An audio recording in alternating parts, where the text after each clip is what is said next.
Permenaker nomor 2 tahun 2022 yang mengatur bahwa pengambilan JHT hanya bisa dilakukan di usia 56 tahun menuai protes di mana-mana. Tidak sedikit yang menilai Menaker tidak seharusnya membuat kebijakan seperti ini. Bagaimanapun, dana JHT dihimpun dari uang buruh. Karena itu, tidak seharusnya pemerintah mempersulit buruh yang hendak mengambil uangnya sendiri. Menaker RI! Setelah mendapat protes keras dari berbagai pihak, nampaknya Kemenaker melempar bola panas ke Presiden Jokowi. Ini terlihat dari pemberitaan di suara.com dengan judul Kemenaker, aturan JHT cair usia 56 tahun telah dapat restu dari Presiden Jokowi. Disebutkan dalam berita itu, Kementerian Ketenagakerjaan menyatakan Peraturan Menteri Ketenagakerjaan atau Permenaker nomor 2 tahun 2022 tentang tata cara dan persyaratan pembayaran manfaat jaminan hari tua telah mendapat restu dari Presiden Joko Widodo. Hal ini sesuai dengan yang disampaikan Dirjen Pembinaan Hubungan Industrial dan Jaminan Sosial, Indah Anggoro Putri. Indah mengatakan, disetujui, ada izin dari Setkap kok. Nah, ini sudah melalui proses harmonisasi di Kemenkumham.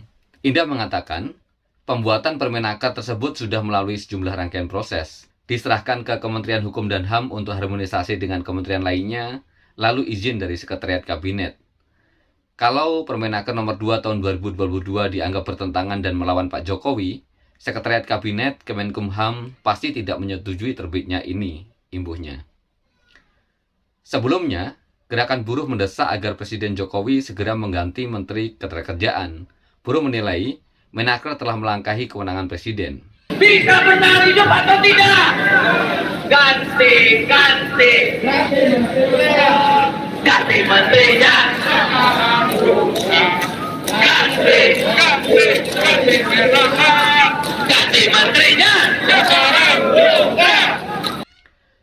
Saya kira tuntutan agar Menaker diganti sangat beralasan. Selain karena ada beberapa kebijakan Menaker yang tidak berpihak kepada kaum buruh, ada peraturan pemerintah nomor 60 tahun 2015 yang dibuat oleh Jokowi yang menetapkan ketentuan sebagaimana tertuang di dalam pasal 3, pasal 4, pasal 5, dan pasal 6 dengan ketentuan sebagai berikut.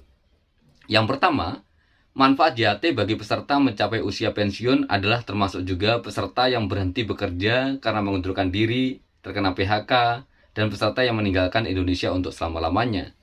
Kemudian yang kedua, diatur dalam peraturan pemerintah tersebut, pemberian manfaat JHT bagi peserta yang mengundurkan diri dibayarkan secara tunai dan sekaligus setelah melewati masa tunggu 1 bulan, terhitung sejak tanggal surat keterangan pengunduran diri dari perusahaan diterbitkan.